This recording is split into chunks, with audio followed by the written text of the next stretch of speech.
দুনিয়াতে যত অদ্ভুত অদ্ভুত প্রশ্ন সব আপনি মুসা আলাইহিস সালামের মাথা থেকে পাবেন। বিভিন্ন বিষয়ে আল্লাহরে প্রশ্ন করতেন। সাইয়েদনা মুসা আলাইহিস সালাম আল্লাহরে বললেন, আল্লাহ আপনি আমার এমন একটা জিকির শিখাইয়া দেন যে জিকিরটার শব্দ আপনি আর আমি ছাড়া কেউ জানবে না। দিনে রাতে সব সময় এই জিকির আমি করব, আপনারে ডাকবো, কিন্তু শর্ত হলো এই জিকিরটা জানবে শুধু আপনি আর জানবো শুধু আমি। আল্লাহ বললেন, মুসা পড়ো লা ইলাহা ইল্লাল্লাহ। মুসা আলাইহিস সালাম কয়, মাবুদ এটা তো জাতীয় জিকির, সবাই জানে। আমি তো চাইছি এক্সেলেন্ট একটা জিকির, কারো কাছে নাই, শুধু আমি জানবো আর আমি পড়বো।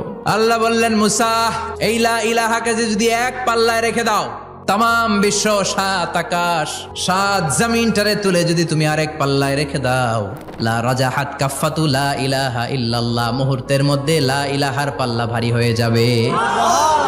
ও মুসা, তুমি যতই এক্সক্লুসিভ জিকির চাও, লা ইলাহার চেয়ে দামি জিকির আমার কাছে নাই।